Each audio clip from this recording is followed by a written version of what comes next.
ఒక పాయింట్ చెప్తున్నా. ఆర్కే రోజా గారిని రోజాని నేను రోజమ్మ అన్న సందర్భాలు ఉన్నాయి, రోజా మేడం అన్నాను. నేను చాలా సందర్భాల్లో పొగిడాను. ఎక్కడి వరకు జడ్జిమెంట్ నుంచి మా షో కాడి నుంచి ఆవిడ ఉన్నటువంటి సింప్లిసిటీ వరకే నేను బతికిన పరిధిలో నాకు అవసరం. నేను మనసు నా రాష్ట్రాన్ని సర్వనాశనం చేస్తున్నారు, అందులో రోజా కూడా ఒక భాగం అయిపోయింది అని నేను తెలిసినప్పుడు నేను రాజకీయాల్లోకి వచ్చినప్పుడు రాజకీయాల్లోకి వస్తే అటాక్ చేయాలి, తిట్టాలనే పద్ధతి కాదు. ఆవిడ తప్పు చేసింది కాబట్టి చిన్న చిన్న ఆర్టిస్టులు, చిన్న చితక ఆర్టిస్టులు. నేను ఈరోజు ఒక మాట చెప్తా ఉండా, ఈరోజు ఆవిడ జడ్జిమెంట్కి వచ్చి డబ్బులు తీసుకుంది, టీమ్ లీడర్గా నేను డబ్బులు తీసుకుని ఆవిడ పని ఆవిడ చేసింది, నా పని నేను చేశాను. ఎక్కడేమో ఆవిడ స్వచ్ఛందంగా వచ్చే అయ్యో ఆర్పీ వచ్చాడు స్కిట్ చేస్తున్నాను నేను పొగడాలా, వాడిని నేను నిలబెట్టాలని ఎవడు రారు. నేనేమో రోజా గారు వచ్చారు ఆవిడ జడ్జిగా నిలబడాలని నేనేమో ఊరికే స్కిట్లు చేయలే. ఎవరు డబ్బులు వాళ్ళు తీసుకున్న ప్రొడ్యూసర్ కూడా సంపాదించుకున్నాడు, ఎవడి పని వాడిది, ఆడితే ఒక వ్యాపారం. వాళ్ళు డబ్బులు పెట్టుకొని ఎవరైతే ఛానల్స్ పెట్టుకున్నారో ఛానల్స్ తీసుకున్నారో వాళ్ళు ఆనందంలో వాళ్ళు డబ్బులు పెట్టారు, వాళ్ళు బతికారు. నేను ఎవరైనా వాడు చెప్తున్నా, ఈరోజు చిరంజీవి గారు మంత్రి అయిన తర్వాత చీర పెట్టి కడుపు నిండా అన్నం పెట్టి ఆ రోజంతా ఆవిడ్ని సంతోషపెట్టి, సంతోషం అమ్మా ఒక ఆడపిల్ల ఉండి ఒక హీరోయిన్ ఉండి నా కొలీగ్ ఉండి నువ్వు ఈరోజు మంత్రి పదవి వచ్చిందని పైన ఆయన చీర పెట్టి కడుపు నిండా అన్నం పెట్టి సరదాగా ఇంట్లో కాస్త కూర్చోబెట్టి పంపించిన పక్క రోజే ఈ రోజా పవన్ కళ్యాణ్ పట్టుకొని తిట్టలేదా? పవన్ కళ్యాణ్ గారిని ఆవిడికి సిగ్గు లేదా? అలాంటప్పుడు చిరంజీవి గారిని పట్టుకొని తిట్టలేదా? నాగబాబు గారిని పట్టుకొని తిట్టలేదా? ఏ రోజు తిట్టలేదా? అదే రోజా, ఆర్కే రోజా చిరంజీవి గారితో ఎన్ని సినిమాలు హీరోయిన్గా చేయలేదు?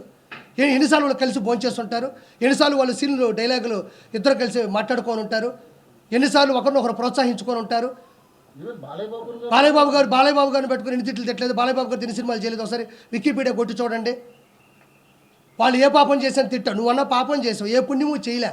3,000 కోట్ల రూపాయలు నగిరి ప్రజల మీద సంపాదించావు కాబట్టి నేను ప్రశ్నించా.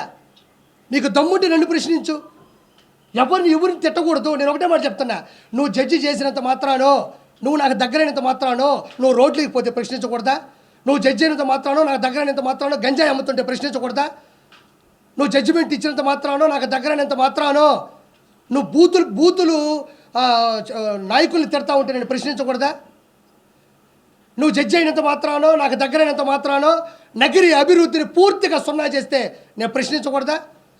నాకు దగ్గరైనంత మాత్రాన నువ్వు ఏది చేస్తున్నా సరే ఏ రోజు జీవితంలో ఆ రోజు కలిసి భోంచేసా కదా, ఆ తర్వాత జరిగే యదవ పనులకి ఈ ఒక్కరోజు తలుచుకుంటే రాష్ట్రాలు కాదు రాజధానులు కూలిపోతాయి. ఒక విషయం చెప్తాయండి, దాడి జరిగితే నా మొహం మీద ఒక దెబ్బ అన్నా కొడతారు, దెబ్బలు ఏమైనా ఉన్నాయో చూసుకున్నాను.